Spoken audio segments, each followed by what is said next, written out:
Elena, o fată obișnuită, liniștită, de la facultatea de filologie, a cărei prezență mulți o observau doar pe lista de frecvență.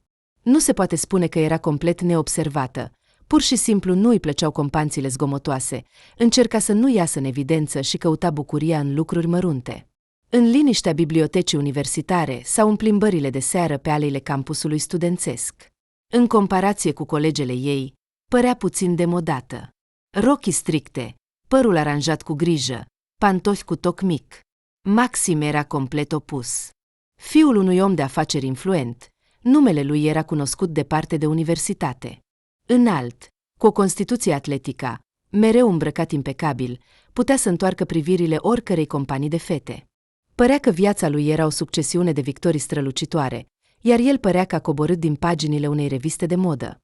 Maxim studia la Facultatea de Relații Internaționale și, conform zvonurilor, îl așteptau stagii prestigioase și locuri în cele mai mari corporații din lume.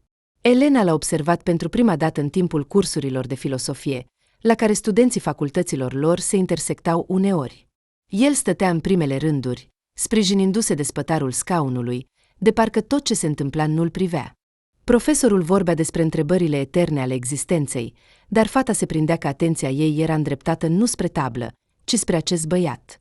Desigur, știa cine era. Cum să nu știe, dacă numele lui răsuna atât de des în jur, în conversații? Dar niciodată nu s-ar fi gândit că, într-o zi, privirile lor se vor întâlni. S-a întâmplat complet neașteptat. La pauză, când studenții ieșeau din sală, Maxim a încetinit brusc pasul și s-a întors.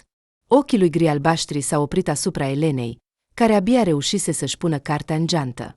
Tu ești de la filologie?" a întrebat el, apropiindu-se. Fata a înghețat, dar vocea băiatului era calmă, dar cu o ușoară notă de interes. Da, a răspuns ea, mirându-se de propria îndrăzneală. Interesant.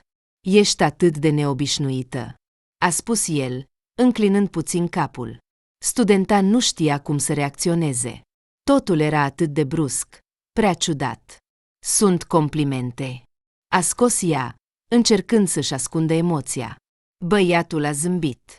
Mai degrabă, o observație. Apropo, eu sunt Maxim. Știu, a răspuns scurt Elena. Totul s-a întâmplat atât de repede, dar a reușit să-i lase o senzație ciudată. Fata nu a înțeles niciodată de ce el a decis brusc să vorbească cu ea. După câteva zile, s-au intersectat din nou. La o pauză mare, când Elena stătea în curtea interioară a universității și citea o carte, Maxim s-a apropiat din nou de ea. De data aceasta, părea mai hotărât. Ce citești?" a întrebat el, așezându-se lângă ea, de parcă ar fi fost ceva complet natural. Fata s-a uitat la coperta cărții, de parcă nici ea nu știa ce este. Crimă și pedeapsă, a răspuns ea. Clasică, a spus scurt Maxim. Niciodată nu i-a plăcut Dostoievski. Prea sumbru. Elena și-a ridicat privirea spre el. Dar el vorbește despre viață, despre laturile ei reale, a spus ea. Poate. S-a uitat la ea, de parcă încerca să înțeleagă ceva important. Dar nu te-ai gândit că petreci prea mult timp cu cărțile? Studenta s-a simțit puțin confuză, dar a zâmbit. E ceva rău? Maxim nu a răspuns nimic. În schimb, a întins mâna. Poate, să ne plimbăm? Elena nu a înțeles imediat ce se întâmplă. Era ca un vis, acel moment în care nu crezi în realitate. Dar, cedând unui impuls interior, a acceptat totuși. Acum, toți din jur au început să șoptească. Maxim, considerat inaccesibil, a început brusc să acorde atenție celei mai obișnuite fete. Acest fapt a explodat viața universitară. Fetei se părea că totul era nereal, ca și cum, în curând, totul se va termina și se va trezi. Dar favoritul lui tuturor continua să se apropie de ea în bibliotecă în pauzele de după cursuri. De ce m-ai ales pe mine?" a întrebat ea odată, neputând suporta tensiunea. El a ridicat din umeri. De ce nu? Ești reală." Cu aceste cuvinte, s-a uitat la ea într-un mod care i-a făcut să-i fie cald și puțin frică în același timp. Studenta a reflectat mult timp asupra cuvintelor lui. Reală. Ce a vrut să spună? Și, mai ales, de ce tocmai acum? Au trecut câteva săptămâni și, În ciuda confuziei fetei, Maxim a continuat să fie aproape. Nu a încetat să o surprindă cu faptele sale. Fiecare cuvânt al său suna ca o mică mărturisire, fiecare acțiune ca ceva important și semnificativ. Elena nu putea înțelege cum este posibil. De ce ea? De ce, printre toate fetele, a ales-o tocmai pe ea? Cu atât mai mult cu cât aceleași colege, fără a-și ascunde invidia, își construiseră de mult teoriile conspirației. Unele spuneau că el a căzut sub vraja ei, căci nimeni nu putea nega cât de ciudat și repede s-a îndrăgostit de ea. Altele credeau că natura ei liniștită și modestă a atras atenția băiatului obișnuit cu fete tumultoase și strălucitoare. Existau chiar zvonuri că ea cumva l-a vrăjit cu privirea și acum nu putea trăi fără ea. Toate aceste discuții, desigur, ajungeau și la Elena, dar ea doar râdea. Căci adevărul era altul. Nu făcea nimic special, nu încerca să atragă atenția asupra ei, nu folosea trucuri. Pur și simplu își trăia viața obișnuită. Pretendentul continua să facă totul pentru a-i câștiga cu adevărat inima. La început, desigur, ea accepta cu prudență curtele lui, neștiind cum să reacționeze corect. El îi oferea buchete scumpe, cărți cu autografe ale autorilor pe care nu și-ar fi putut permite să le cumpere. O ducea în restaurante despre care înainte putea doar să viseze. În compania lui, se simțea cumva special, aproape în ceruri. Maxim a capturat literalmente toată atenția ei, iar Elena nu mai putea să-și imagineze viața fără el. Momentul decisiv a fost ziua în care Maxim a invitat-o să-i cunoască părinții. M-am gândit că ar trebui să ne întâlnim cu ei. Părinții vor foarte mult să te cunoască, a spus el odată, stând față în față cu fata la o ceașcă de cafea într-un cafe pe care îl frecventau des. În ochii lui era ceva nou și în același timp familiar, ca la o persoană care știe exact ce și cum trebuie făcut. Ea a înghețat, căci nu era pregătită. Asta însemna prea mult. Elena a simțit brusc o neliniște, ca și cum se desfășura cel mai important moment din viața ei și trebuia să facă totul perfect. Inima a început să bată mai repede. De ce? De ce vrei să se întâlnească cu mine? A încercat să întrebe studenta, dar vocea ei a sunat prea încet, aproape inaudibil. Băiatul a zâmbit. Dar în zâmbetul lui era ceva mai mult decât de obicei. El i-a luat mâna cu bâlândețe și, mângâindu-i degetele, a spus: Nu înțelegi cât de importantă este pentru mine această întâlnire. Vreau să fii parte din viața mea, iar părinții mei trebuie să vadă asta. Este pur și simplu necesar. Cred că așa este corect. Elena a tăcut, gândindu-se la cât de mult depinde acum totul de acest moment. Toate aceste neliniști cu privire la obișnuitul ei, defectele, despre faptul că poate nu se ridică la așteptările lumii lui, o copăleșeau. Și totuși, studenta nu putea refuza. Sufletul ei tângea după el, în ciuda tuturor temerilor sale. Nu știu ce să îmbrac. A murmurat ea în cele din urmă, privind în jurul lui. Maxim a zâmbit din nou cu bâlândețe. Ești întotdeauna frumoasă, Elena. Nici nu-ți poți imagina cât de important este pentru mine fiecare moment petrecut cu tine. Nu te îngrijora, voi avea grijă să te simți confortabil în orice ținută.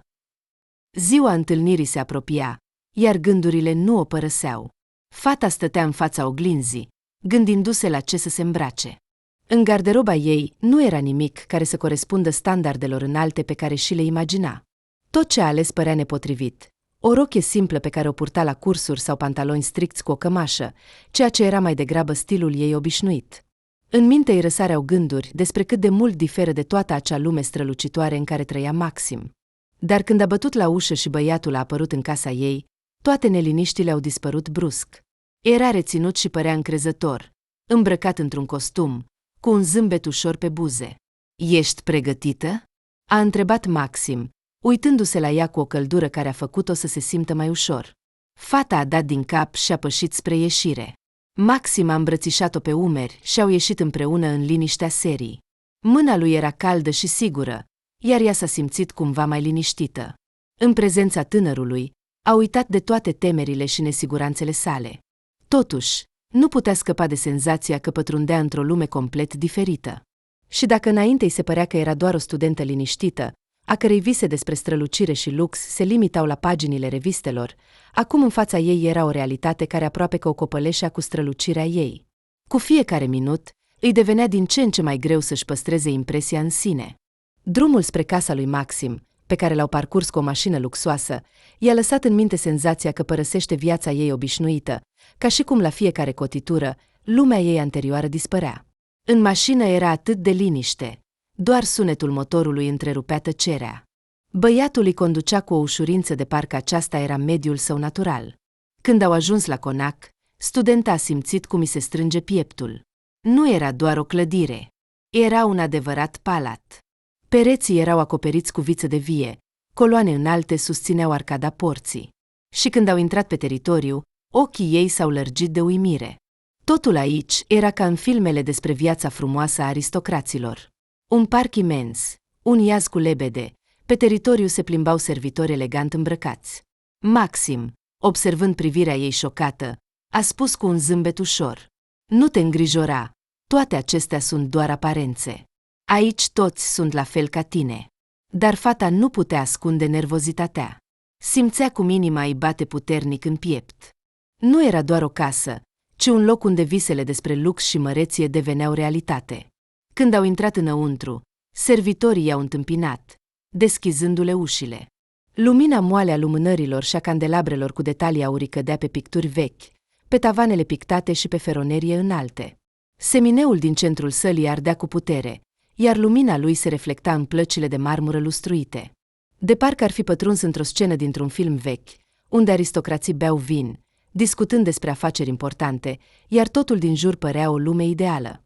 Dar pentru Elena, totul părea diferit de cum își imagina. Atmosfera era atât de străină, încât simțea cum se simte inutilă în această încăpere imensă. Mobilierul, covoarele scumpe, mesele cu vaze de cristal în care servitorii puneau platouri cu fructe exotice, care păreau că cresc exclusiv pentru astfel de ocazii. Totul îi se părea prea strident, prea bogat pentru lumea ei modestă. "Totul va fi bine," a spus calm Maxim, observându-i confuzia și, îmbrățișând-o pe umăr, a dus-o mai departe. Privirea fetei se mișcă rapid de la un obiect de interior la altul. Fotoliile din colțul sălii, decorate cu franjuri aurii, vaza cu orhidee, picturile vechilor maestri, oamenii așezați în centrul mesei imense în costume scumpe și rochii de seară. Totul era atât de elegant și orbitor, încât Elena aproape că a uitat să respire. Se simțea ca la un examen, unde fiecare greșeală a ei va fi evaluată. Deodată, gândul ei a fost întrerupt de vocea lui Maxim. "Elena, aceștia sunt mama și tata mea," a spus băiatul, arătând spre un cuplu care stătea lângă semineu. "Mamă, tată, aceasta este Elena mea." Mama lui Maxim era îmbrăcată într-o rochie deschisă și cu un machiaj ușor, parcă special creat pentru a-i sublinia rafinamentul. Stătea cu o expresie pe față, de parcă deja știa toate răspunsurile la întrebările pe care cineva le-ar putea pune. Și în ochii ei era tot ceea ce nu se poate exprima în cuvinte, obișnuința cu tot ce este valoros și important, și nerăbdarea de a vedea ce fel de fată poate fi lângă fiul ei. Tatăl, înalt, cu o expresie pe față care lăsa puțin loc pentru libertate. Privirea lui nu era atât de caldă ca a mamei, ci mai degrabă insistentă și evaluatoare. O studia pe fată de parcă încerca să înțeleagă dacă merită să fie lângă fiul său. "Bună ziua!" a murmurat ea, simțind cum îi tremură vocea. A gândit pentru o secundă că ar fi putut măcar să zâmbească, dar în schimb stătea puțin tensionată și prindea privirea fiecăruia dintre ei. Maxim a observat neliniștea ei și, cu o ușoară înclinare a capului, a spus: "Mamă, tată, Elena este puțin timidă. Nu este obișnuită cu așa ceva." Mama băiatului a zâmbit. Zâmbetul ei era rece, dar primitor. "Nu te îngrijora, draga, cu toții am fost cândva în locul tău," a spus ea, apropiindu-se de ea. "Ești atât de frumoasă. Am auzit că studiezi la filologie. Este minunat. Fiul meu vorbește adesea despre tine." Elena simțea cum fața îi devine fierbinte. Respirând adânc, a încercat să se apere. "Da, îmi place să citesc, să studiez literatura." Tatăl lui Maxim, care până atunci stătea tăcut, a ridicat ușor sprânceana și, fără să înceteze să observe, a spus: "Interesant. Am crezut întotdeauna că adevăratele talente nu se manifestă în biblioteci, ci în fapte. Dar poate mă înșel." Elena a înghețat, neștiind cum să răspundă. Dar Maxim, observând că părinții lui încep să facă remarci, A intervenit. Tată, mamă, nu este nevoie, a spus el, aruncându-le o privire aspră. Elena nu trebuie să se justifice. Să ne bucurăm mai bine de cină. Simțind tensiunea, fata a decis să se concentreze pe a nu se pierde. Dar când masa s-a umplut cu feluri de mâncare, ea a realizat brusc că aici o așteptau cu totul alte reguli de joc. Nu mâncau pur și simplu. Totul era plin de o grație specială chiar și în modul în care erau servite felurile de mâncare. Vinul, care la început îi se părea prea scump, era servit în pahare rafinate, ca o operă de artă. Totul părea atât de atent ales, încât se simțea ca un personaj dintr-o carte, incapabil să-și recunoască drumul. Fata nu putea scăpa de senzația că într-un moment se va trezi. Totul îi se părea prea ciudat, prea extravagant, ca și cum ar fi observat ceea ce se întâmpla, ca și cum ar fi fost o scenă dintr-un film, unde protagonista nu era ea, ci altcineva. Chiar și senzația de ușurință și eleganță pe care o emanau părinții lui Maxim o făcea să se simtă în plus. Fiecare cuvânt, fiecare privire, totul părea să se desfășoare conform unui scenariu prescris. O atmosferă rece, dar liniștită, tăcerea asurzitoare, întreruptă doar din când în când de sunetele ceasurilor vechi și de tic-tacul conversațiilor stinse. Îți place muzica? A întrebat brusc mama lui Maxim, observând că Elena a privit de câteva ori pianul din colțul sălii. Femeia, zâmbind ușor, de parcă nu se aștepta la alt răspuns, a adăugat. În casa noastră aproape fiecare colț este creat pentru artă. Elena nu știa ce să răspundă. Muzica. Da. O iubea. Dar aici, în această casă, unde muzica suna parcă de la sine, fără a atinge inimile celor prezenți, nu putea să-și amintească ce melodii îi plăceau. Gândurile ei păreau să se estompeze, iar ea a dat din cap. Da, îmi place muzica, în special cea clasică. În momentul în care a pronunțat aceste cuvinte, a fost cuprinsă de o senzație ciudată, ca și cum ar fi spus ceva care nu îi aparținea. Dar mama lui Maxim a dat din cap și, fără a pune alte întrebări, s-a întors la discuția cu soțul ei. În această casă, totul s-a dovedit a fi atât de distant. Elena părea că era parte dintr-o piesă de teatru, unde nimeni nu își expunea sentimentele, nu își deschidea sufletul. După câteva minute, conversația s-a schimbat, iar subiectul a trecut la știri, evenimente economice și politică externă. Aceste subiecte erau străine pentru Elena. Stătea la masă, îndepărtându-se de frazele nesfârșite, care pentru ea sunau ca un ecou într-o limbă străină. Întreaga seară a trecut în acest ritm rece, iar fata simțea din ce în ce mai mult cum lumea ei interioară se destramă, cum gândurile ei se pierd într-o goliciune. Când conversația a început să se stingă, privirea ei a fost atrasă de un tablou de pe perete, ale cărui culori vii și saturate ieșeau din monotonia generală. Era o imagine a unei țărmuri marine. Elena nu putea să nu observe cum în tablou se reflecta lumina soarelui, jucându-se pe valuri, și cum această strălucire vibrantă părea să reflecte ceva invizibil. Într-un moment, i s-a părut că în spatele acestei imagini se ascunde ceva viu, inefabil, care rămânea inaccesibil pentru ea. Este un cadou pentru noi de la un artist celebru, a explicat mama lui Maxim, observând privirea studentei. Suntem prieteni de mult timp, el vine adesea la noi acasă. Un om minunat, artist cu literă mare. Te pasionează și pe tine pictura. Fata a simțit cum obrazii îi devin fierbinți. Încerca să-și amintească ce știa despre pictură, dar gândurile ei erau confuze. Desigur, a fost pasionată de desen în copilărie, dar asta a fost de mult. Abilitățile ei nu mergeau dincolo de schițele simple dintr-un caiet. Da, dar mai mult în copilărie, a răspuns ea, rușinată. Nu m-am considerat niciodată expert în acest domeniu.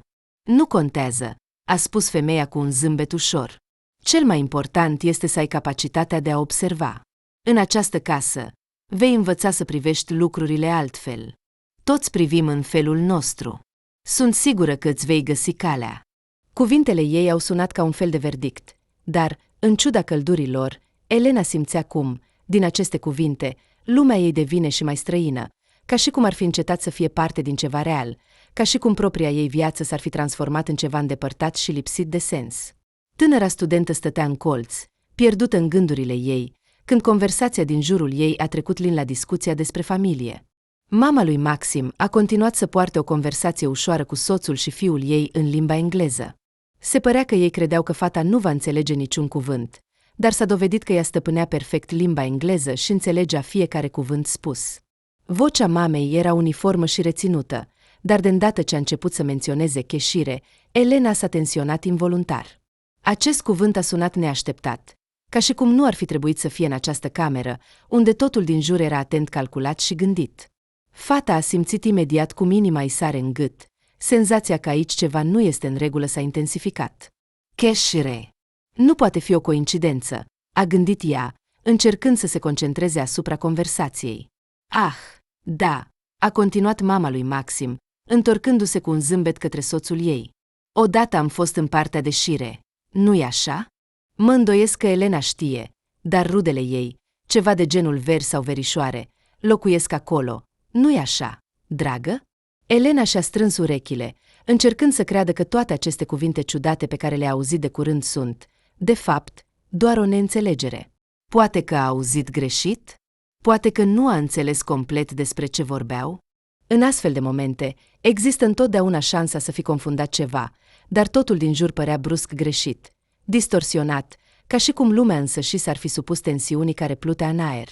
A strâns cu putere piciorul scaunului, încercând să absoarbă din nou toate sunetele, dar acestea nu mai sunau ca înainte. Era imposibil să nu observi absurditatea cu care mama lui Maxim continua conversația, de parcă tot ce discutau era un lucru complet normal, ca și cum nu exista niciun disonanță ciudată între vocea ei calmă și ceea ce spunea. Elena a simțit cum buzelei devin uscate, iar vocea ei a sunat străin, ca întotdeauna, în acel moment când îi părea că își pierde controlul asupra situației. Maxim s-a întors spre ea. Tu vorbeai despre asta adesea. Vocea ei, în ciuda încercărilor de a o controla, suna totuși cu o ușoară neliniște. A simțit cum gâtul îi este strâns și întrebarea a ieșit de undeva din interior. Maxim a tăcut pentru o clipă, fața lui s-a oprit, de parcă încerca să înțeleagă ce anume din întrebarea ei l-a alarmat. S-a uitat la ea, sau a simțit cum privirea lui își schimbă nuanța, ceva în el a devenit mai serios. Da, a spus el. Tonul lui nu s-a schimbat, dar Elena a observat cum ochii lui s-au micșorat puțin. Nu este o situație atât de neobișnuită. Vorbim adesea despre acest comitat. Avem rude acolo. Elena și-a închis ochii. Deci, nu era vorba despre ea, s-a înșelat. A încercat să facă pe cineva care nu a întrebat nimic. Conversația în engleză a continuat. Asemănarea este indiscutabilă, a spus mama lui Maxim. Vocea ei era calmă și chiar oarecum liniștitoare, de parcă purta o conversație obișnuită despre o afacere. Acum avem o adevărată moștenitoare. Elena a clipit. Moștenitoare? Cine, dracului, este moștenitoarea? A simțit cum corpul ei se strânge de emoție, dar nu putea să-și îndepărteze privirea, nu putea să se întoarcă. A continuat să stea, ca într-un trans, încercând să-și ascundă confuzia. Averea nu va dispărea, a continuat tatăl lui Maxim. Vocea lui era atât de sigură, încât fermitatea lui îi tăia respirația. Totul va fi așa cum trebuie, așa cum am planificat. Nunta trebuie să aibă loc cât mai curând. Nu putem pierde timpul. Trebuie să fie cu noi. Ca și cum la un semnal, mama a dat din cap, iar pe fața ei a reapărut aceeași expresie, aproape artificială, zâmbitoare. Da, ai dreptate, a spus ea cu o siguranță rece. Totul va fi perfect. În curând vom putea supune această casă voinței noastre, dacă totul decurge așa cum trebuie. Și după nuntă, totul va fi complet diferit. În sfârșit, vom putea ocupa locul care ne aparține. Elena își ținea cu greu respirația, neștiind ce să simtă. Lângă el, Maxim continua să o privească pe ea, privirea lui era calmă, dar atentă. Fiecare mișcare a lui părea bine gândită, ca și cum ar fi știut exact ce va urma. Privirea ei se mișca între părinții lui Maxim. Expresiile fețelor erau încrezătoare, dar cu intonații ciudat detașate. Totul părea atât de greșit, ca și cum ei vorbeau nu despre ea, ci despre o altă persoană pe care o cunoșteau. Dar discuția era despre ea și era atât de ciudat, încât chiar și gândul la asta era greu de suportat. Ești sigur că va fi pregătită pentru asta? Întrebă mama, întorcându-se spre Maxim. Ochii ei erau plini de așteptări. Trebuie să fii atent. Ea este atât de simplă, nu-i așa? Trebuie să fii sigur că va putea intra în familia noastră, să înțeleagă ce se așteaptă de la ea. Maxim dădu din cap din nou, privirea lui aluneca pe fata. Se va descurca, sunt sigur. Ne vom înțelege cu ea în timp. Mă voi ocupa de asta. Mamă, nu te îngrijora. Știu cum să fac asta. Spuse el cu încredere, dar vocea lui suna deja cumva mecanic. Totul va fi perfect, repetă mama. Vocea ei devenea din ce în ce mai convingătoare, ca o prezicere. Vom face totul așa cum trebuie. Elena trebuie să devină parte din familia noastră, Maxim. Totul va merge bine. Elena se simțea din ce în ce mai mult ca un personaj dintr-un film, în care scenariul nu era scris de ea, ci de altcineva. Fiecare cuvânt spus de părinții lui Maxim părea să se desprindă de realitatea ei, întinzându-i senzațiile și pierzându-i claritatea. Nici măcar nu observase când au trecut la discuția despre o călătorie în străinătate. Abia atunci mama lui Maxim, zâmbind reținut, pronunță aceste cuvinte. Elena, simți cum ceva din interiorul ei s-a rupt. Plecam în curând, continuă femeia, corectându-și liniștită paharul cu vin. Gesturile ei erau atât de fluide, de parcă controla întregul proces. În Europa. Nu pot spune exact unde, deoarece circumstanțele sunt astfel încât călătoria este neașteptată. Dar iată ce este important. Maxim își îndreptă privirea spre fiul ei, care stătea lângă ea. Ne dorim foarte mult ca tu și Elena să vă căsătoriți înainte de plecarea noastră, ca să fiți deja soț și soție. Elena se uită în jur. Toți cei prezenți în cameră păreau că așteptau doar acest moment. Tatăl lui Maxim tăcea, dar privirea lui era fixată pe fața ei cu aceeași atenție ca și a fiului. Acești oameni se uitau la ea ca și cum ar fi adunat detalii pe care ea nu le vedea încă. Gândurile ei se năpusteau asupra ei ca o avalanșă, iar mintea ei nu se încadra ceea ce tocmai auzise. Maxim părea, de asemenea, că aștepta acest moment. Fața lui era ușor serioasă, dar în ochii lui se zărea o bucurie ascunsă. Ce idee minunată, să plecăm într-o călătorie prin Europa, spuse el. Vocea lui deveni mai tăcută, de parcă într-adevăr îi păsa ca ea să nu simtă presiune. Noi amândoi vrem să mergem acolo. Elena, nu-i așa? Totul va fi bine. Se uită la el. În ochii ei apăru o scânteie neliniștită. Ea tăcu, neștiind cum să răspundă. Așteaptă. Vrei să spui că trebuie să merg cu tine în Europa? Se priviră, de parcă discutaseră deja această situație de mai multe ori. Da, draga mea, exact asta vrem. Tu vrei să fii parte din familia noastră. Totul va fi minunat, pronunță mama mirelui cu aceeași liniște convingătoare ca înainte. Tu și Maxim veți deveni în sfârșit soți adevărați. Și sunt sigură că călătoria va întări relația voastră. Elena, simți cum un val de frig îi străbate pielea. Nu înțelegea cum se putea discuta atât de calm despre viața ei, că vor deveni soți adevărați, că vor merge cu noi în Europa. Și totul părea atât de străin, atât de departe de ceea ce visa ea. Nu era doar o călătorie, nu era doar o nuntă. Era un plan, clar scris și de mult planificat.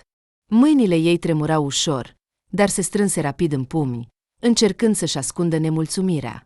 Vreți să ne căsătorim chiar acum? Nu înțeleg de ce toate aceste întrebări se decid în locul meu. Vocea ei suna puțin tensionată, dar se forță să vorbească calm. Maxim se încruntă, dar fața lui își recăpătă rapid calmul. Elena, spuse el bâlând, tu înțelegi că totul se face pentru binele tău. Totul va fi mult mai simplu dacă ne căsătorim. Și vei fi cu noi. Vei merge în Europa. Este o oportunitate pe care nu trebuie să o ratezi. Simțea cum inima îi bate mai repede, iar gândurile se încurcau din ce în ce mai mult. Nu era deloc împotriva călătoriilor, dar dorința ei de a rămâne independentă de această lume, de acești oameni, era mai puternică ca niciodată. De ce totul trebuie să fie exact așa cum vreți voi? De ce trebuie să mă supun regulilor voastre? Nu putu să-și stăpânească lacrimile, care începeau să se adune în ochii ei. Sunt și eu om. Am dreptul la propria opinie, la propriile dorințe. De ce credeți că sunt de acord? Maxim își încruntă sprâncenele și își aplecă puțin capul. Pentru că știi, Elena, încetind puțin vorbirea, că este important pentru noi. Ne pasă de tine. Nu înțelegi, dar cu noi vei fi în siguranță. Vei fi parte din acea lume despre care mulți pot doar să viseze. Îți vom asigura un viitor. Vrei asta, nu-i așa? Elena simți cum buzele îi albăstriseră de tensiune. În ochii lui Maxim era ceva care o făcea să se gândească din nou că tot ce se întâmplă nu era doar o coincidență. El părea că știe că ea va fi de acord. Vorbea de parcă nu existau alte opțiuni. Inima ei se strânse de frică. Rațiunea încerca să găsească răspunsuri, dar sentimentele mergeau în direcția opusă. În minte îi răsareau gânduri despre faptul că ar trebui să fie liberă, să aibă dreptul de a alege, dar ceva în această propunere, în această Europa care o atrăgea ca un miraj, era prea atrăgător. Să o respingă. Elena simțea cum viața ei se scurge încet din mâinile ei, de parcă ea însă și devenea parte dintr-un alt scenariu fără drept de vot. Ei bine, Elena? Întrebă Maxim aproape provocator, pe fața lui apărând o ușoară îngrijorare prefăcută. Ești pregătită să fii cu noi? Când se întoarse acasă, casa părea pentru ea nu un refugiu confortabil, ci un gol rece și necunoscut. Elena mergea pe coridor, alunecând pe podea în pantofii cu toc subțire, de parcă nu observa cum pașii ei se auzeau ca un ecou în acest spațiu gol. Mâna ei tremura când își dădu jos paltonul și l-agăță pe cuier. Tot ce se întâmpla în ultimele ore, cuvintele lui Maxim și ale părinților săi, ceva ciudat în tonul lor, de parcă știau viața ei mai bine decât ea însăși, toate acestea păreau o povară insuportabilă. Se îndreptă spre bucătărie, unde mama, ca de obicei, pregătea cina. Se simțea miros de legume prăjite și de un ceai din plante, pe care Elena îl asocia mereu cu casa. Mama, Marina, era o femeie de vârstă medie cu o față bâlândă, care radia căldură. Ea nu își exprima niciodată îngrijorarea și întotdeauna menținea o atmosferă calmă în casă, ceea ce era atât de necesar pentru fiica ei. Mamă, trebuie să vorbim. Vocea ei era tensionată, chiar puțin aspră. Marina se întoarse. În ochii ei era acea bâlândă grijă care întotdeauna o liniștea pe Elena, dar astăzi nu reuși să o calmeze. Mama își șterse mâinile pe șort și observă cum fiica ei părea diferită, aplecată și obosită, de parcă epuizată de discuția cu cei cu care, părea, nu avea nimic în comun.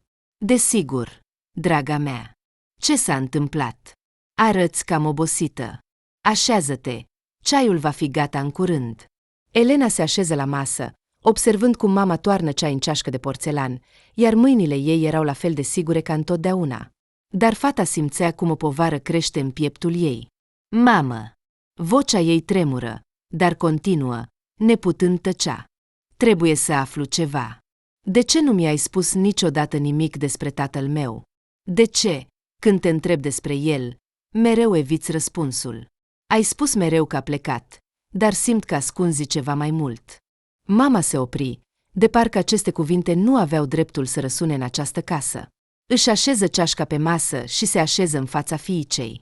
Fața ei deveni tristă și obosită, iar în ochii străluceau lacrimi pe care încerca să le ascundă. Elena, eu doar nu am vrut să te întristez. Tatăl tău, el a fost parte din trecutul meu, pe care mi-a fost greu să-l las în urmă. Ne-am despărțit când tu erai foarte mică și nu am vrut să suferi. Mi-a fost mai ușor să te cresc singură. Elena continua să se uite la mama. Ochii ei se umpluseră de neînțelegere și confuzie. Tot acest timp crezuse că viața ei era o lume simplă și clară, în care mama ei era singura și principala ei sprijin. Dar acum, când Elena auzise aceste cuvinte, simți cum se destramă percepția ei despre tot. Dar de ce nu mi-ai spus despre el? De ce nu mi-ai explicat ce s-a întâmplat?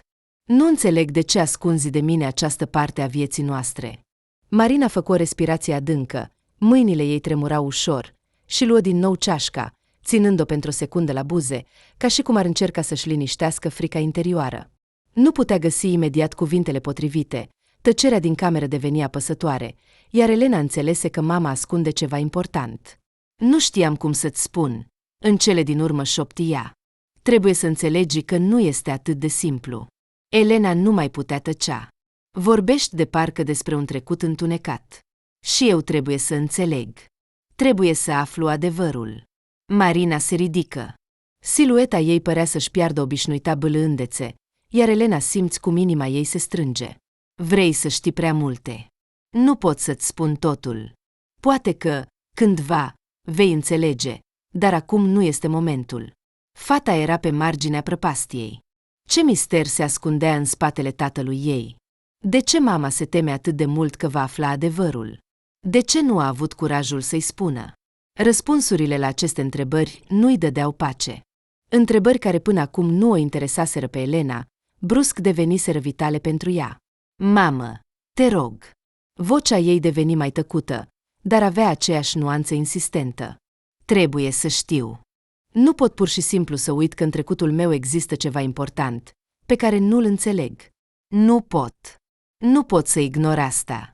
Nu poți pur și simplu să mă lași în ignoranță. Marina se uită din nou la fiica ei. În ochii ei era atât de multă durere, încât Elena simți cum inima ei se strânge. Mama făcu un pas înapoi, apoi șopti încet. Nu ești pregătită să știi toată adevărul, Elena, dar dacă vrei, îți voi spune când vei fi pregătită să înțelegi ce se ascunde în spatele celui care a fost tatăl tău. Tăcerea se așeză între ele, insuportabil de grea și apăsătoare. Elena simți cum în pieptul ei se strânge un ghem mic de frică, neliniște și o senzație vagă de pierdere. Tot ce știa despre viața ei, despre familia ei, părea să se destrame ca un castel de cărți. Cu fiecare minut, mama părea că se adâncește în sine, absorbită de amintiri pe care nu dorea să le aducă înapoi. Marina suspină. Vocea ei era tăcută, ca și cum nu dorea ca aceste cuvinte să-i scape de pe buze. Era un străin, spuse ea, alegându-și cuvintele de parcă s-ar fi temut să le pronunțe cu voce tare. Ne-am întâlnit la o petrecere studențească, când tocmai am intrat la facultate. A fost o întâlnire întâmplătoare, nimic serios. Dar între noi a sărit o scânteie, Elena. O scânteie care, pentru o clipă, a făcut să uităm toate regulile și să rămânem doar în moment. Elena o asculta, neîndrăznind să respire. Mama, de obicei calmă și încrezătoare, părea acum ca o fetiță mică, care a pierdut ceva important. Ea a ascuns întotdeauna aceste detalii, a evitat întrebările dificile, dar acum, când adevărul ieșise la iveală, Elena simți cum din viața ei dispare chiar și ceea ce părea de neclintit. Îl chema Alex, continuă Marina, frecându-și tâmplele, de parcă cuvintele îi veneau greu. Era cetățean britanic, venise în stagiu. Nu am reușit să ne înțelegem ce va urma. Știam că va pleca, dar nu puteam crede că totul se va termina atât de simplu între noi. Promisese că se va întoarce, spunea că totul va fi bine, că ne vom mai întâlni. A fost ca o poveste, fiica mea. Speram că se va întoarce, dar realitatea a fost alta. A dispărut, parcă s-ar fi evaporat în aer. Elena stătea ca înfiptă. Nu-i venea să creadă urechilor. Această poveste, plină de revelații neașteptate, părea să o smulgă din viața ei obișnuită. Ea a simțit întotdeauna că mama ei era o femeie puternică, că se descurcă singură cu totul, dar acum în fața ei era o femeie care pierduse ceva important. Fata încercă să găsească cuvintele pentru a exprima ceea ce simțea, dar nu găsi nimic. Tu nu ai încercat să-l găsești? Întrebă ea în cele din urmă, neînțelegând de unde venise această întrebare în mintea ei, nu ai încercat să afli ce s-a întâmplat cu el. Mama dădu din cap, iar pe fața ei apăru o tristețe pe care Elena nu o mai văzuse niciodată. Ce aș fi putut face? Vocea ei deveni și mai tăcută, de parcă însă și gândul de a-l căuta era prea dureros pentru ea. Era un străin în viața mea. Elena. A dispărut. Și eu nu am putut să-l urmez. Nu am putut să înleagă destinul de un om care a plecat. Am încercat să uit, să-mi construiesc viața. Am decis că, poate, așa va fi mai bine pentru noi două. Dar mi-a fost atât de singur, atât de frică. Lacrimile tăcute care îi curgeau pe obrazii păreau Elenei dureroase și străine. Pentru că ea nu își văzuse niciodată mama atât de slabă. În acele momente, se simțea distrusă, de parcă ar fi înțeles că această parte a vieții ei, această poveste pe care a ascuns-o atât de mult, nu era doar parte din mama ei, ci și din destinul ei. Mamă, dar nu ești singură. Ai și pe mine. Elena voia să spună ceva mai mult, dar nu găsea cuvintele. Marina își ridică privirea spre fiică. În ochii ei se zărea o recunoștință, dar și o tristețe. În ochii ei era totul. Și dragoste, și dezamăgire, și înțelegerea că a trecut printr-o alegere foarte grea. Am încercat întotdeauna să fiu sinceră cu tine, Elena. Dar sunt lucruri greu de explicat, pe care nici eu nu le înțeleg. Și trebuie să înțelegi că am făcut asta nu pentru a ascunde adevărul, ci pentru ca tu să poți fi fericită. Tăcerea deveni atât de grea, încât Elena simți cum gâtul ei se strânge, de parcă totul nu se încadra în mintea ei. Faptul simplu că tatăl ei era străin lumii ei, Trecutului ei și familiei nu-i dădea pace. Și, poate, ea însăși nu ar fi înțeles niciodată întreaga adâncime a acestei povești, dacă mama ei nu s-ar fi deschis. Elveția îi întâmpină cu aerul rece de iarnă, proaspăt și impenetrabil, ca un mister pe care trebuiau să-l dezvăluie. Munții, acoperiți de zăpadă, stăteau liniștiți în tăcerea lor eternă, de parcă îi observau, în timp ce trenul se grăbea prin câmpurile cristaline acoperite de zăpadă, ascunzând toate emoțiile sub un văl alb. Elena și Maxim stăteau într-o cușcă confortabilă, privirile lor alunecând pe același peisaj, dar fiecare dintre ei trăia asta în felul său. Pentru ea, Elveția părea ceva mistic, ca un loc în care fiecare piatră, fiecare ramură de copac ar putea povesti propria sa poveste străveche. Nu putea să creadă că, iată, pe acest drum, nu mai era fetița dintr-un orășel mic, ci o fată care părea că a pășit într-o altă realitate. În plus, era el, Maxim, cu care, în teorie, ar fi trebuit să fie fericiți. Dar în realitate, fericirea părea să-i scape. Tot ce se întâmpla părea ciudat. De parcă era aici, printre acești oameni prosperi, în această stațiune luxoasă, dar în interior era totuși ceva inefabil de rece, ca acești munți de afară. O senzație ciudată de nepotrivire nu o părăsea. Începuse chiar să se simtă ca o străină în această lume. Într-o lume a luxului și indiferenței. Când au ajuns în orașul stațiunii elvețiene, o grupă de angajați îi aștepta deja. Severi, reținuți, dar politicoși, i-au condus la un hotel uriaș, care ar putea fi numit cu ușurință prezidențial. Fațada sa amintea de palate din filmele vechi, feronerie neagră în pereții înalți, coloane impunătoare și un acoperiș care, prin formă și culoare, se contopea cu munții care îi înconjurau din toate părțile. Bine ați venit în reședința noastră de iarnă, spuse Maxim cu un ușor gest al capului. Vocea lui era uniformă, de parcă nu simțea nicio picătură de emoție pentru ceea ce se întâmpla. Elena observă cum își ajustă ușor cravata, fără a observa privirea ei. Atenția ei fu imediat atrasă de interioarele luxoase.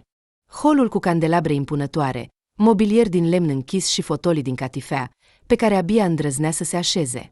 Pe pereți erau tablouri realizate în stil vechi, iar feroneria era decorată cu vitralii colorate, prin care lumina moale cădea pe podea.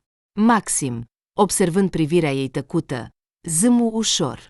Petrecem adesea lunile de iarnă aici, pentru a ne bucura de stațiunile de schi. Sper că îți va fi confortabil. Elena. Foarte frumos, răspunse ea. Era ceva mai mult decât doar lux. Era un sentiment că s-a trezit într-o altă epocă. Seara, când cina se apropia de sfârșit, Elena simți că rămăsese complet singură printre toți acești oameni. Părinții lui Maxim, reținuți și politicoși, o priveau cu indiferență, ca și cum ar fi fost parte dintr-un spectacol pe care l-au văzut deja de 1000 de ori.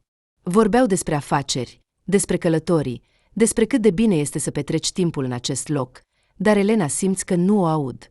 Cât de ciudat era să te afli aici și să nu ai acel sentiment de apartenență pe care îl dorea atât de mult. Maxim, stând lângă ea, îi mângâia mâna, dar privirea lui se pierdea adesea în gânduri. Uneori îi lipsea cuvintele pentru a susține conversația, sau, dimpotrivă, Elena simțea că el părea să fie prins într-o altă dimensiune, departe de ea. Cum îți place locul?" întrebă el, încercând totuși să-i susțină starea de spirit. Îți place? Mă bucur că suntem aici." Da, este foarte frumos," repetă ea, dar cuvintele ei erau lipsite de viață. Fata nu putea să recunoască nici măcar în fața ei că totul părea prea străin, nefirească. Era ca și cum s-ar fi aflat într-o poveste, dar nu putea să creadă în ea. În dimineața următoare, au plecat să schieze. Munții, acoperiți de brâmă și zăpadă, străluceau la soare și era pur și simplu uimitor. Erau mulți oameni în jur, alți turiști, alte cupluri, prieteni și familii.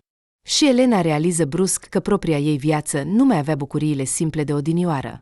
Într-un moment, se opri pe marginea pantei, lăsându-le pe Maxim în urmă și prigi în jos la această lume acoperită de zăpadă, care părea atât de vastă și vie. Maxim se apropie de ea, iar când se întoarse spre el, privirea lui era plină de o tristețe ciudată. Ai tăcut și m-am gândit că nu-ți place. Nu-ți este frică. Vocea lui era caldă, dar cu un ton neclar de precauție.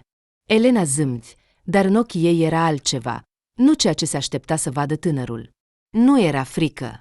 Mai degrabă, disperare. Nu putea să explice că nu o speriau schiurile și munții, ci faptul că se gândea tot timpul la jocul pe care părinții lui îl pregătiseră pentru ea și ce legătură avea cu tatăl ei englez.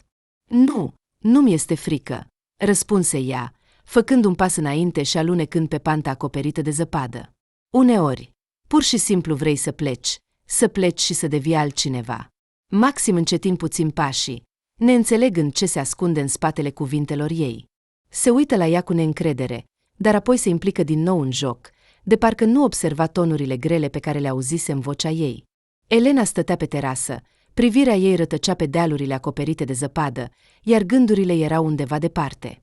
Seara trecută, când auzise conversația părinților lui Maxim, nu ieșea din minte. Vorbeau din nou în engleză. Încă mai credeau că ea nu înțelege. Cuvintele despre notar, despre o anumită afacere, despre o moștenire care trebuia să fie aranjată înainte de nuntă, nu-i dădeau pace. Se înțeleseseră cu privire la timpul și locul întâlnirii. Fata încercă mult timp să se convingă că este doar o neînțelegere, dar era prea inteligentă ca să creadă în întâmplări și știa că multe lucruri nu se leagă aici. Când Maxim plecă în afaceri, lăsând-o singură în camera hotelului, hotărârea ei, pe care o ascunsese atât de mult, în sfârșit izbucni. Elena își făcuse alegerea. Trebuia să afle adevărul. Luând cu ea doar telefonul și cheile de la cameră, părăsi în liniște hotelul, alergând pe coridoarele lungi, simțind cum inima îi bate repede și greu. În hol, o întâmpinau angajați zâmbitori, dar ea nu vorbea cu nimeni, nu le acorda atenție saluturilor lor. Privirea ei era sticloasă, concentrată. Era momentul hotărârii și acum nu mai era loc de întoarcere. Când fata ajunse pe stradă, aerul rece o lovi. Fără să-și încetinească pașii, chemă imediat un taxi și îi spuse șoferului adresa. Pe drum, gândurile ei reveneau la ceea ce reușise să audă. Un fior îi străbătu corpul când realiză că discuțiile acestor oameni se refereau la posibilii ei rude din partea tatălui. Cum este posibil?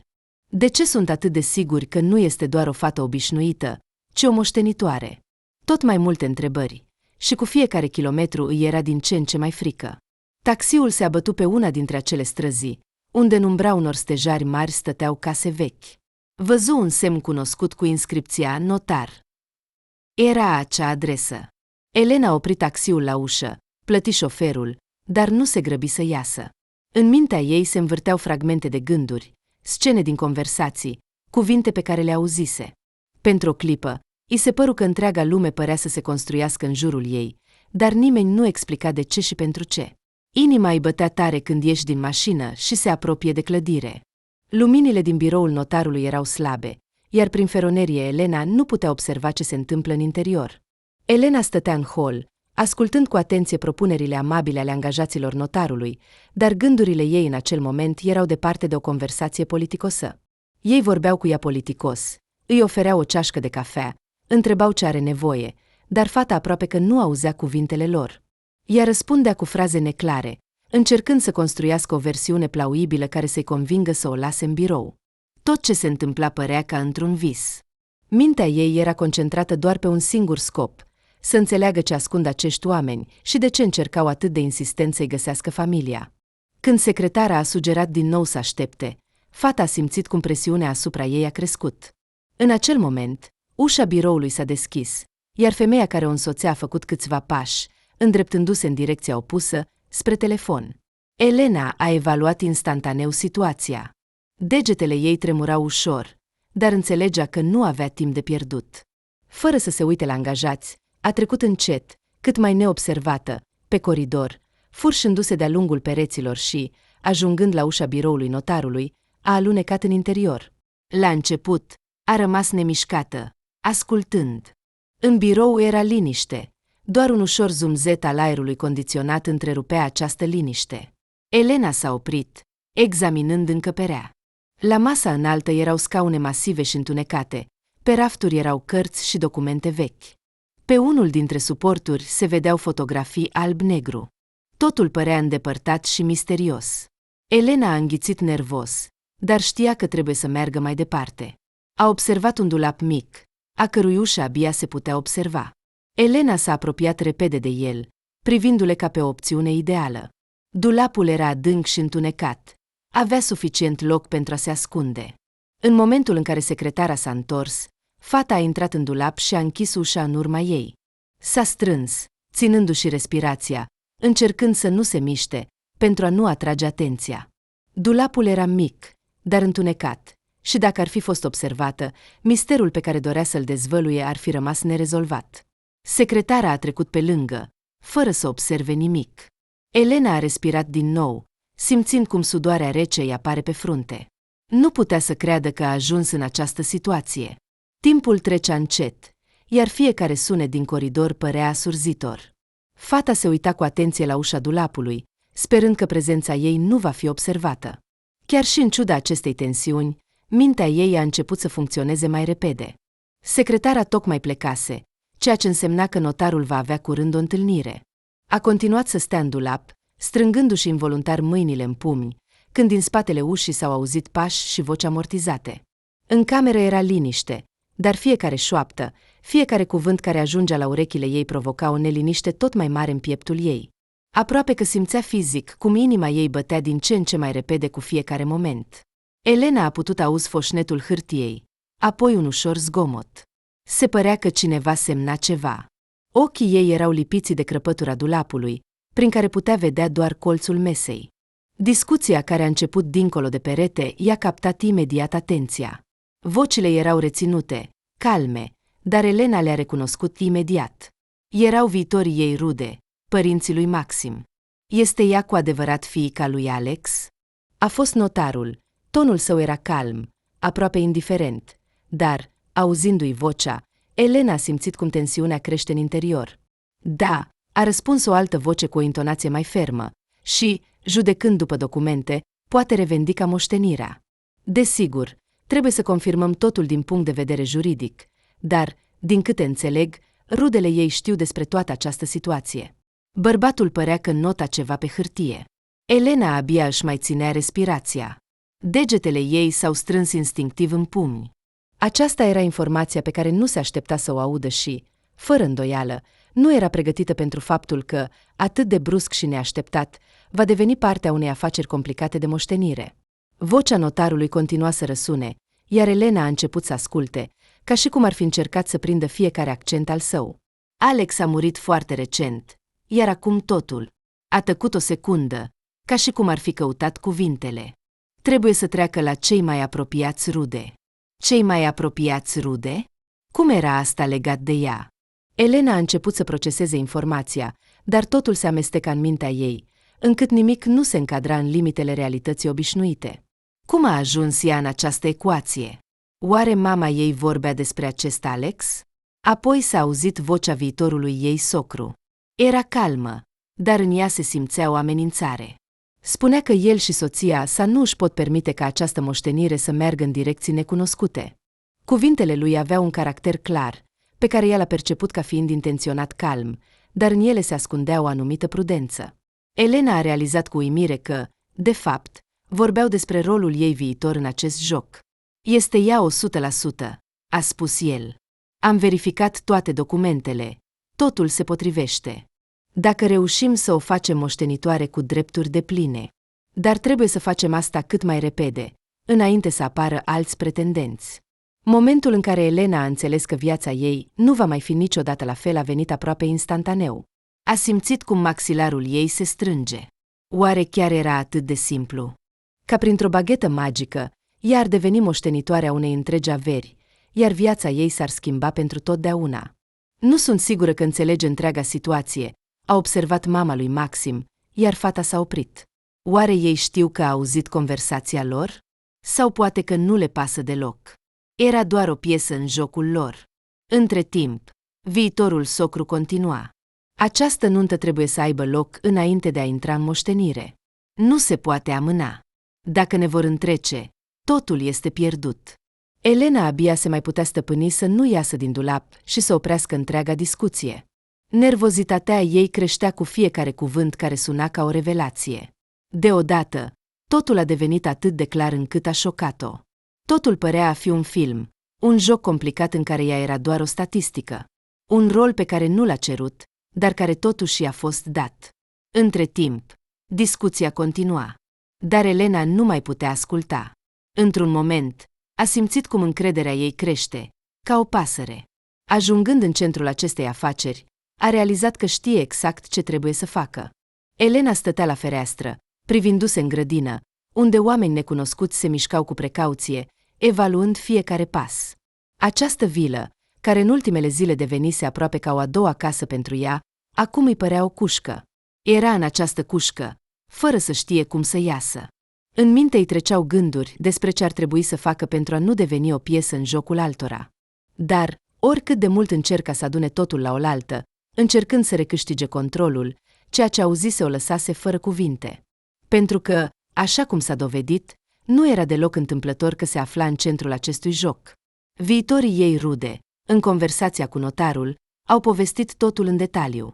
Era o parte dintr-o mare poveste complicată pe care, în sfârșit, începea să o înțeleagă. Tatăl ei, regretatul Alex, înainte de moartea sa, le-a spus prietenilor că în Rusia, unde a studiat printr-un program de schimb, a rămas prietena lui însărcinată. Aceste rude viitoare ale părinților lui Maxim au aflat despre asta de la unul dintre martorii ultimei povești a defunctului. Desigur, nu ar fi pierdut timpul dacă nu sperau la un beneficiu. Și toate aceste întâlniri și cunoștințe complicate nu erau întâmplătoare. Socrul și soacra au profitat de această situație, deoarece erau pe punctul de a da faliment. Toate aceste elemente ostentative ale vieții luxoase erau necesare doar pentru a-l căsători pe Maxim Naleni. Afacerea cu moștenirea era salvarea lor, iar fata, asul lor principal. De îndată ce au aflat despre ea, au început să elaboreze un plan în care rolul ei era să le asigure resursele materiale. Totul a fost conceput și calculat. Tânărul trebuia mai întâi să o seducă pe fata din universitate, iar apoi să o convingă că trebuie să-și continue viața împreună ca soți legali. Astfel, sperau că moștenirea le va reveni. Așa planul lor devenea treptat realitate. Elena acum înțelegea că totul era predestinat. Era doar o parte din schema lor stângace. Escrocii credeau că păcălesc o fată rusoaică simplă, dar, în realitate, s-a dovedit că ea a aflat totul. Și nu avea de gând să rămână un participant pasiv în jocul lor. Într-un moment, fata a realizat că trebuie să acționeze rapid și decisiv. Nu-i mai rămânea nimic altceva de făcut decât să recâștige controlul asupra vieții sale. Biroul notarului i-a captat privirea când, stăpânindu-și tremurul nervos din genunchi, a deschis ușa cu hotărâre. Era spațios, cu feronerie mare care lăsa să pătrundă lumina soarelui. Acest lucru părea să sublinieze măreția situației în care se afla. Elena, fără să creadă în ceea ce face, a pășit înainte, ca și cum ar fi vrut să treacă prin aer, rupând țesătura realității. În interior era o liniște ciudată, când ea, fără să-și piardă ritmul, s-a apropiat de masă. La masa respectivă stătea notarul, un bărbat de vârstă medie cu o privire distrată, care nu a înțeles imediat ce se întâmplă. Lângă el stătea tatăl lui Maxim. În loc să continue citirea documentelor, bărbatul și-a ridicat privirea și a fixat-o pe fata care apărea din ușă. Când Elena i-a comunicat scopul vizitei sale, șocul, confuzia și dezorientarea au trecut pe fața lui. "Îmi pare rău, dar nu înțelegi ce faci," a spus notarul, ridicându-se de la masă. În vocea lui se simțea o neliniște, nu o încredere. "Este o afacere foarte serioasă, domnișoară." Elena nu a răspuns. Privirea ei era rece ca gheața și plină de hotărâre. S-a îndreptat, parcă absorbând spațiul din jurul ei, și a început să vorbească cu o incredibilă încredere, care a șocat-o chiar și pe ea. "Înțeleg perfect ce fac." Vocea ei era fermă și clară, dar nu stridentă. "Și niciun cuvânt al vostru nu mă va opri din ceea ce intenționez să fac. Nu voi semna nicio procură și nu vă voi permite să mă manipulați." Văzându-i încrederea, bărbatul din fața ei s-a îndreptat. Fața lui a devenit rigidă. S-a retras, dar privirea Elenei nu i-a lăsat nicio alegere. Era acolo nu întâmplător. Toate aceste săptămâni, toate aceste jocuri pe care le observase s-au contopit brusc într-o decizie pe care o luase într-o fracțiune de secundă.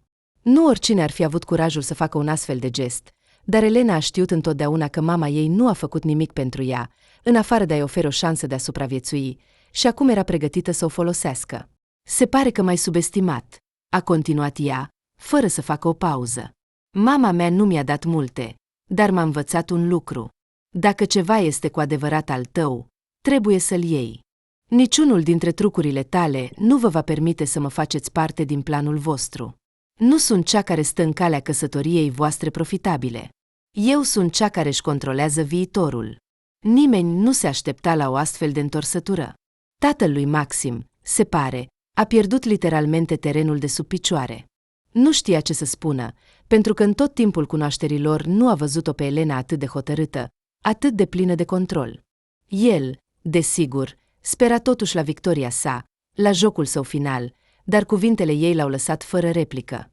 Este imposibil, a exclamat el. Nu înțelegi despre ce vorbești.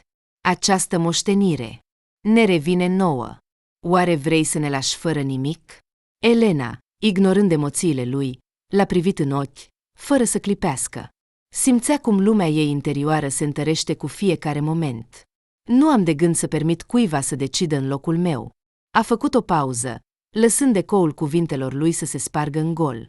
Aceasta este moștenirea mea și nu aveți dreptul să decideți pentru mine cine o va prinde și cum. Deodată, socrul neîmplinit s-a ridicat de la locul său și s-a apropiat, încercând să pară hotărât, dar ceva în ochii lui nu era deloc ca înainte. Nu se aștepta ca totul să decurgă astfel, că ea va lupta. A încercat să zâmbească, dar zâmbetul părea forțat, rece. Elena, draga mea, înțelegi că nu este atât de simplu. Nu putem pur și simplu să ne îndepărtăm de tot asta. Știi că este important pentru noi toți. Trebuie să mergem pe acest drum, chiar dacă tu nu ești de acord deocamdată. Fata s-a uitat la el. Stătea lângă ea, dar acum între ei era nu doar o distanță, ci o prăpastie. O prăpastie profundă, ireversibilă. Și acum înțelegea că a făcut alegerea corectă, în ciuda tuturor lucrurilor care ar putea să o aștepte. Eu nu sunt proprietatea voastră. Și nu pot fi parte din planul vostru. Eu și doar eu decid ce să fac cu viața mea. Așa că nu vă mai amestecați. Acesta este drumul meu. În acel moment, când aerul din cameră a devenit dens, ca o țesătură întinsă la maximum, ea a știut că a câștigat. Tot ce fusese până atunci își pierduse semnificația. Această scenă, încercările lor de a-i manipula soarta, păreau acum nimic.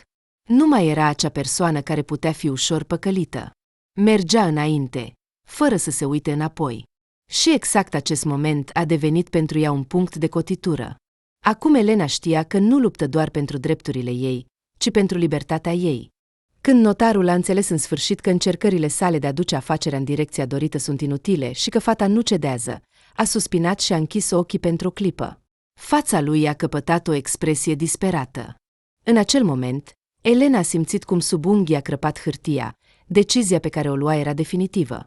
Notarul a făcut un pas înapoi, iar ea a observat cum încrederea lui se topește în aer. Bine, a spus el. Vocea lui era calmă, dar se simțea o ușoară neliniște. Vom face totul pe numele tău. Dar amintește-ți că această decizie are și consecințele ei. Elena nu a reacționat. Era pregătită pentru acest pas. Știa că, după ce va semna documentele, nu se va mai putea întoarce. Se uita la notar, care părea gata să se predea. Degetele lui tremurau involuntar când i-a întins un pix, dar Elena nu a regretat nicio secundă. Aceasta era alegerea ei. Nu mai erau trucuri, nu mai erau procuri. Tot ce le mai rămânea acestor oameni era să stea și să privească cum ea semnează documentele, iar ei pot doar să aștepte să vadă ce se va întâmpla mai departe. Când Elena a ieșit din biroul notarului cu documentele semnate în mână, simțea o greutate incredibilă. Întreaga ei viață părea că s-a reconfigurat singură și acum se prezenta în fața ei ca o nouă realitate. Acum, indiferent de ce se va întâmpla, fata era pregătită să meargă până la capăt. Și primul lucru pe care a decis să-l facă a fost să-și pună în ordine viața personală. Când s-a întors la hotelul unde se cază, l-a întâlnit pe Maxim, iar ceva din ochii lui a făcut-o să simtă nu doar dezamăgire, ci și conștientizarea că a devenit străină pentru el. El nu mai era omul cu care ar fi putut împărtăși viitorul ei. Trebuie să vorbim, a spus ea, fără a intra în negocieri. Era sigură că această decizie era corectă. El părea că așteaptă ca Elena să spună ceva important, dar pe fața lui se citea doar confuzie. Maxim nici măcar nu a încercat să-și ascundă șocul față de hotărârea ei. Elena, vroia să spună ceva, dar ea l-a întrerupt. Nu mai pot fi cu tine, a spus ea ferm. Nu vreau să mai joc jocurile voastre. Și, din păcate, nu pot continua pe acest drum. Nu ne potrivim unul cu celălalt. A tăcut mult, strângându-și buzele, și, poate, doar în acel moment a realizat că tot ce visa își pierdea valoarea. Statutul, banii, toate aceste jocuri și manipulări nu mai aveau importanță. Se uita la ea cu o groază, ca și cum tocmai ar fi pierdut ceva important și acum nu putea să recupereze. Nu înțelegi, a șoptit el. Ai distrus totul. Nu am distrus. Am ales doar calea care va fi a mea. A respirat liniștită, fără a mai simți durerea de a spune asta. În vocea ei nu era nicio intare. Când el nu i-a răspuns nimic, s-a ridicat, fără să se uite la el și a spus: Este sfârșitul. La revedere. Cu această despărțire, viața ei s-a umplut de un nou sens. Putea să se uite liniștită în oglindă, știind că în sfârșit s-a eliberat de toate legăturile care o ținuseră. După o lună, Elena s-a întors acasă, curată ca geamurile feronerilor din apartamentul ei, pregătită să înceapă o nouă viață. Averea pe care o moștenise nu putea eclipsa emoțiile pe care le trăise fata. Era plină de hotărârea de a folosi bogăția și oportunitățile pentru a se dezvolta, pentru a face ceea ce era cu adevărat important pentru ea și pentru a nu căuta scuze. Orașul în care se întorsese era același. La fel de zgomotos, la fel de plin de oameni pe străzi. Dar pentru ea totul era diferit. În interiorul ei nu era goliciune, nu era frică. A simțit cum viața ei a câștigat control, iar acest control nu depindea de trecutul ei, de mama ei sau de băiat. Elena știa că viitorul ei este alegerea ei proprie, nu manipulările altora. Și acest viitor abia începea. Stătea în apartamentul ei, bucurându-se de singurătate și liniște, când pe masa ei a apărut un plic. Era semnat de foștii ei rude. Fata a rupt plicul cu un sentiment de curiozitate abia stăpânit. În interior era un cec, suficient de mare încât orice om de afaceri, chiar și cu cunoștințe financiare minime, să înțeleagă despre ce era vorba. Era un cec pentru acoperirea cheltuielilor de pregătire pentru nuntă, zbor și cazare în hotel. Toate acestea fuseseră plătite de ei pe credit, iar acum îi cereau să le acopere cheltuielile, căci acum avea mulți bani. Ochii întunecați ai Elenei s-au micșorat când a luat cecul în mână. Toate aceste sume pe care le plătiseră atât de neglijent, sperând să obțină moștenirea ei, erau acum percepute de Elena ca o dovadă că s-a aflat în centrul unei manipulări bine gândite.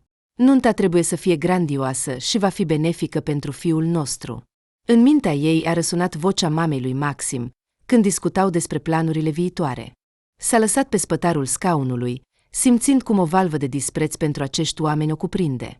Acești rude false, pe care cândva îi considera posibili aliați, și-au arătat adevărata față. Au încercat să-și rezolve problema financiară, folosind-o ca momeală pentru a captura banii tatălui ei. Acum, când a aflat totul, micile lor manipulări și pași păreau cel puțin ridicole. Elena a sunat repede la Maxim, cel care cu câteva săptămâni în urmă promitea sincer să fie soț și aliat. Dar, în cele din urmă, în opinia ei, s-a dovedit a fi doar un executant stângaci al planurilor părinților săi. Și după toate acestea, au avut tupeul să-i redirecționeze facturile pentru plată? Nu, mulțumesc. Să plătească acum ei.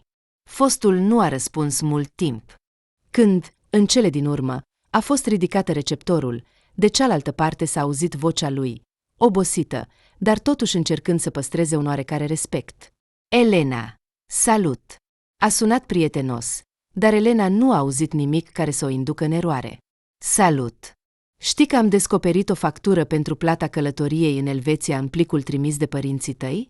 A răspuns ea, fără a-și ascunde nemulțumirea. El a scăzut imediat tonul, dar din vocea Elenei a simțit cum a eitat pentru o clipă.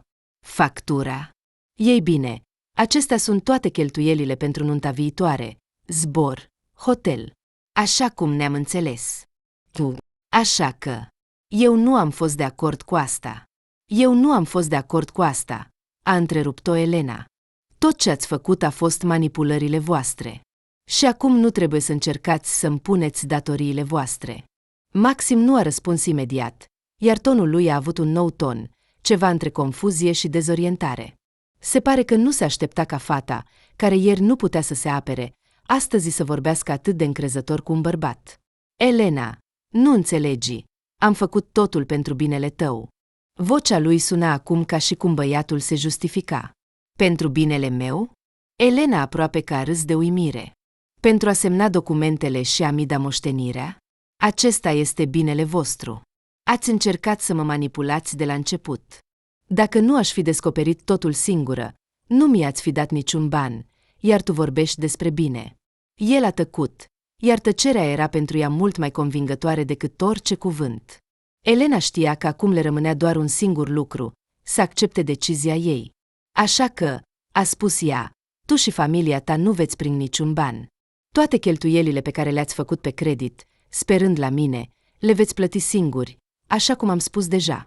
La revedere! Elena a închis telefonul.